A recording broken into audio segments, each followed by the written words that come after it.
بسم الله الرحمن الرحيم. نحمده ونصلي على رسوله الكريم.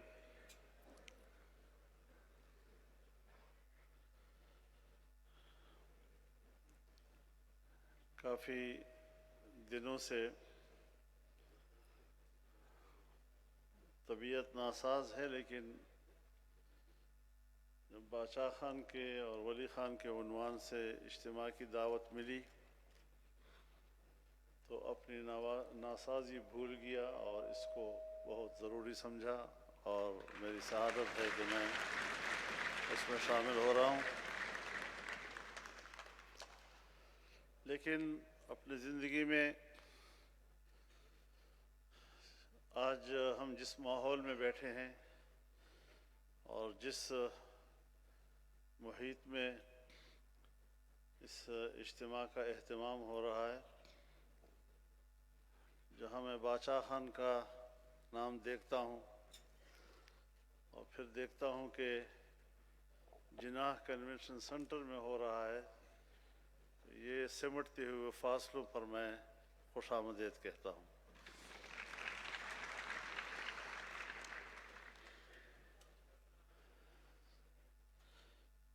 جناب ایمل خان صاحب،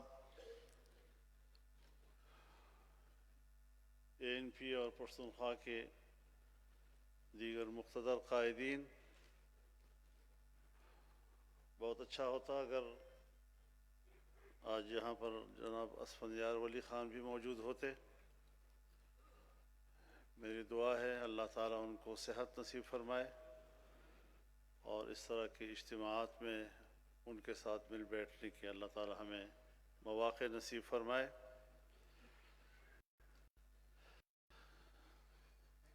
خان عبدالولی خان کو میں نے بہت بچپن میں، جب میں ابھی اپنے گاؤں سے بھی نہیں نکلا تھا، اپنے گاؤں میں دیکھا تھا۔ ہمارے گاؤں میں خدائی خدمتگار کے کچھ لوگ تھے اور وہ ان کے مہمان تھے۔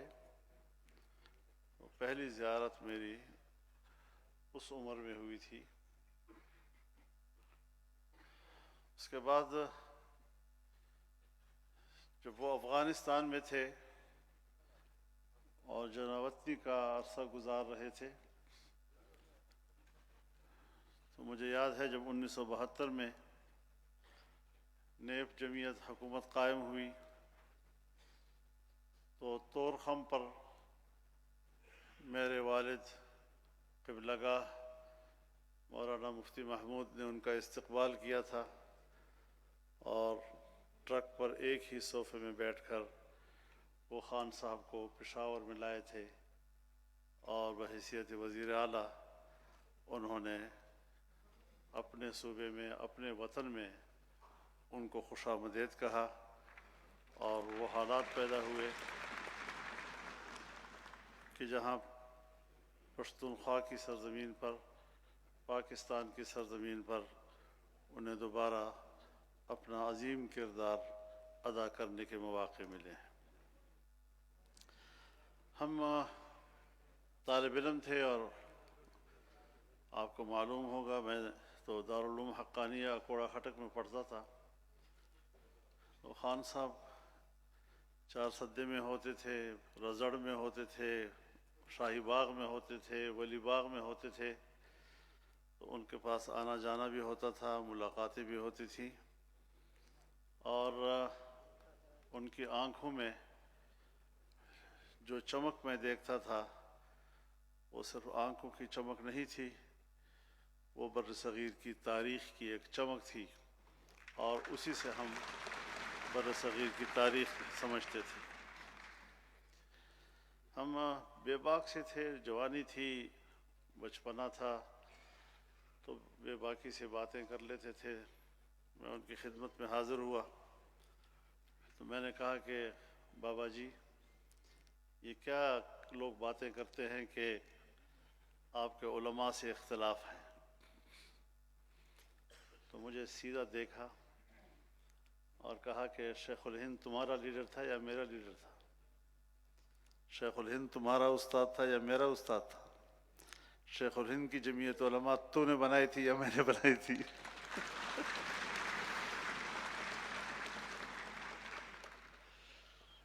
اور اسی پر انہوں نے مجھے بہت کچھ سکھا دیا، بہت کچھ سکھا دیا مجھے انہوں نے۔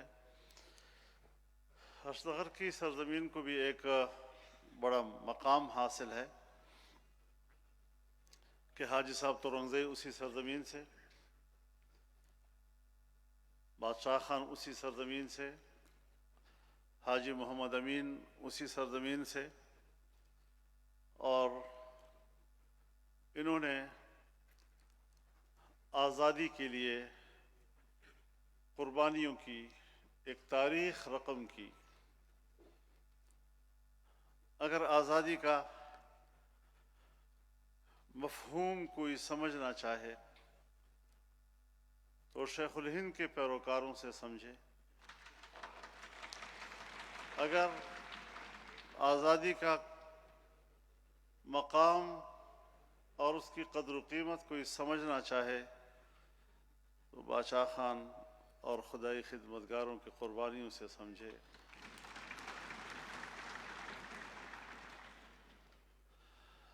آج تو ہر آدمی چوراہے پہ کھڑے ہو کر غلامی کی علامت بھی کہتا ہے ہم آزادی کی جنگ لڑتے ہیں۔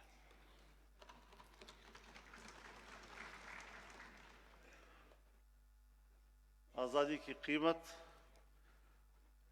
انہیں معلوم ہے جنہوں نے ہزاروں کی تعداد میں، ایک تعداد 50,000 بتائی جا رہی ہے، کہ جو سولیوں پہ لٹکائے گئے، توپوں کے سامنے کھڑے کیے گئے، اور ایک انگریز کہتا ہے کہ ہزاروں لوگ قطار میں تھے، ایک ایک آدمی سے کہا گیا کہ اتنا کہہ دو کہ میرا اس تحریک سے تعلق نہیں، ہم آپ کو چھوڑ دیں گے۔ ہم نے سب کو توپ سے اڑایا، اور ایک آدمی بھی ایسا نہیں تھا جس نے کہا کہ میرا اس تحریک آزادی سے تعلق نہیں ہے۔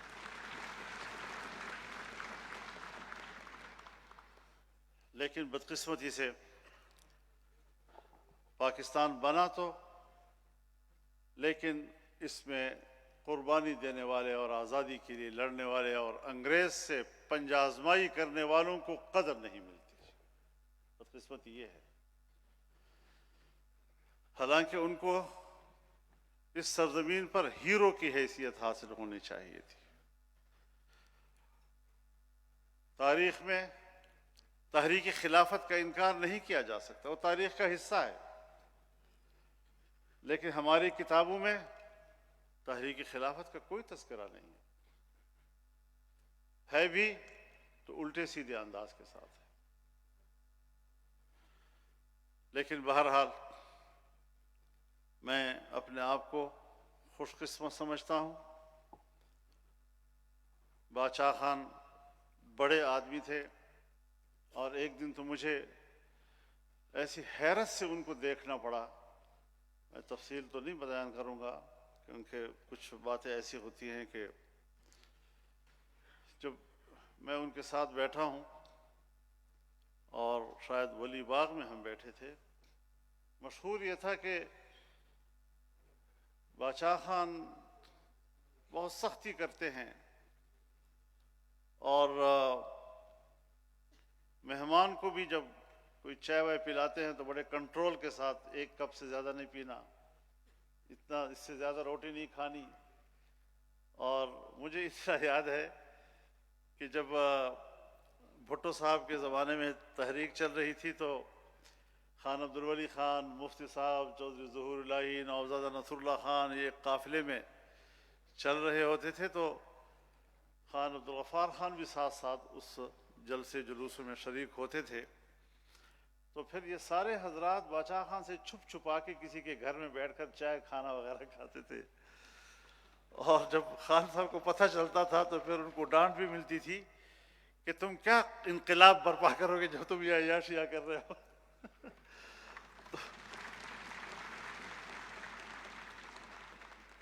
تو ایک دن میں ان کا مہمان ہوا، تو اس دوران میں میرے مہمان وہاں بننے کا سبب یہ تھا کہ دلی میں جمعیت علماء ہند نے حضرت شیخ الہند سیمینار رکھا تھا، تو میری ڈیوٹی لگائی تھی کہ آپ نے باچا خان کے پاس جا کر ان کو دعوت دینی ہے تاکہ وہ یہاں دلی آ کر اس میں شریک ہو سکیں. تو اس غرض کے لیے میں ان کے پاس گیا تھا. تو میں نے دیکھا کہ میز کے اوپر مٹھائی بھی پڑی ہوئی ہے اور چائے بھی اور بڑی وافر، اور میں نے ڈرتے ڈرتے جب ایک کپ پیا تو خیال کیا کہ اب تو باچا خان ہمیں دوسرا کپ نہیں پینے دیں گے. تو باچا خان نے کہا کہ مولانا صاحب کو دوسرا کپ بھی بھر کے دو. تو اس کے بعد جب مٹھائی تقسیم کی تو سب کو مٹھائی تقسیم کرنے کے بعد کہا کہ مٹھائی واپس لا کر مولانا صاحب کے سامنے رکھو. میں نے سوچا کہ آج معمول سے رویے بدلے ہوئے ہیں. یہ ان کی ایک شفقت تھی، ایک محبت تھی جس کا انہوں نے اظہار کیا. اور اس سے آگے جا کر میں آپ کو عجوبہ سناؤں، میں نے کبھی اس کا اظہار نہیں کیا، لیکن آج ان کا تذکرہ ہے تو ہونے دیں، اچھا ہے. تو میری طرف دیکھ کر کہا کہ فضل الرحمان بات سنو، یہ ولی کو ذرا سمجھاؤ، اس کو سیاست کرنی نہیں آتی. اب میں ہکا بکا ان کی طرف دیکھ رہا ہوں کہ چلو ولی کہنا تو آپ کا حق ہے، آپ کا بیٹا ہے، لیکن میرے لیے تو ان کی حیثیت باپ کی ہے. میں تو اسے سیاست سیکھتا ہوں، میں نے اس کو کیا سمجھانا ہے.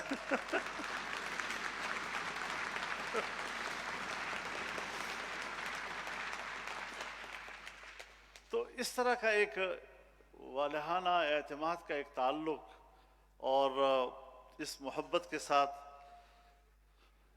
جس دن خان صاحب کا جنازہ تھا، ہم سب جنازے میں شریک تھے، اور میں نے دیکھا خان عبدالولی خان کو جس افسردگی کے ساتھ. وہاں سے میں نے ایک سبق سیکھی کہ باپ بیٹے کے لیے عمر کی کوئی قید نہیں ہے.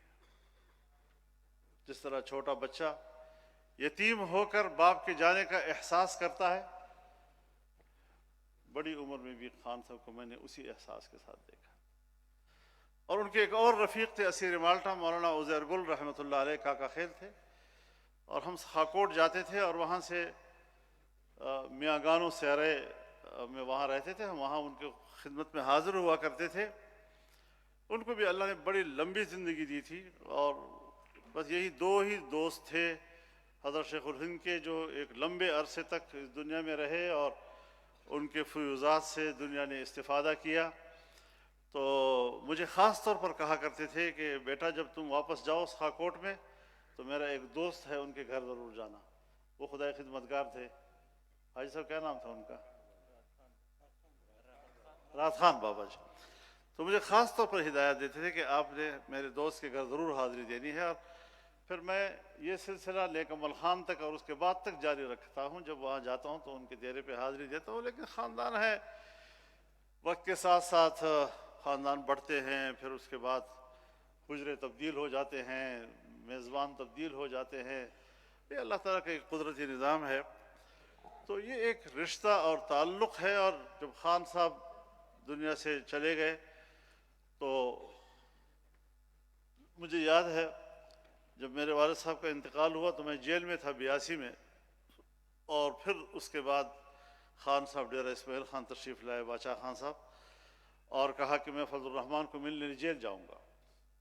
اور ساری پولیس اور فوج اور سارے الرٹ ہو گئے کہ خان جیل میں آئے گا، کیسے آئے گا جی. میرے پاس جیل والے آ گئے کہ باچا خان کی ضد ہے کہ میں فضل الرحمان سے ملوں گا اور اجازت ہے نہیں. تو میں نے کہا پھر کرو گے کیا ان کے ساتھ؟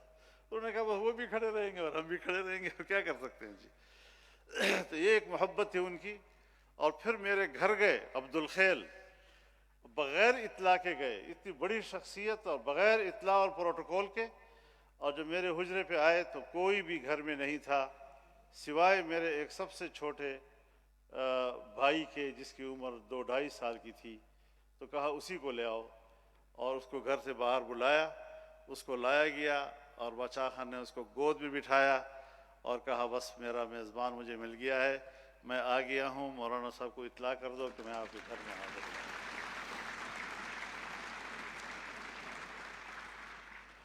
اب یہ وہ یادیں ہیں جو ہماری زندگی کا متاع ہیں، میری سیاسی زندگی کا اثاثہ ہیں. اور میں آج بھی میرے دل سے ولی خان کے لیے دعا نکلتی ہے. جب میں ان کے گھر گیا اور ہم ایم آر ڈی میں تھے، ماشاء اللہ کے خلاف تحریک تھی، تو میں ان کے ساتھ بیٹھا تو مجھے کہا بیٹا فضل الرحمان، میں نے بھی جوانی میں سیاست شروع کی ہے، آپ ہی کی عمر میں تھا جب میں نے سیاست شروع کی، اور جوانی میں آدمی جذباتی ہوتا ہے، اور جذبات پہ جب مقصد حاصل نہیں ہوتا، منزل نہیں ملتی، تو آدمی مایوس ہو جاتا ہے. تو تیرے اوپر بھی ایسے مراحل آئیں گے، خبردار مایوس نہیں ہونا، آگے بڑھنا ہے. بخدا میں آپ کو گواہ بنا کر کہتا ہوں کہ بہت سے مراحل میرے پاس آئے، لیکن یہ بات اس وقت مجھے سہارا دے گئی، اور آج تک میں اس سہارے کو استعمال کرتا ہوں. تو یہ وہ علاقہ اور تعلق ہے، اور اسی پر میں ان کو خراج عقیدت پیش کرتا ہوں، اور عقیدت کے پھول ان کی خدمت میں پیش کرتا ہوں. بڑا اچھا کیا آپ نے کہ مجھے بھی یہ سعادت بخشی، اور بادشاہ خان اور ولی خان کو یاد کرنے کے لیے اس اجتماع کی وساطت سے مجھے کچھ وقت مل گیا. اللہ تعالیٰ ان کے قبر پر کروڑوں رحمت نازل فرمائے، ان کے خدمات کو اللہ قبول فرمائے، اور انسان ہیں، اللہ تعالیٰ ان کی خطاؤں سے درگزر فرمائے. ہم سب کو اللہ تعالیٰ ان کی قربانیوں کی قدر کرنے کی توفیق عطا فرمائے. وآخر دعوانا ان الحمدللہ.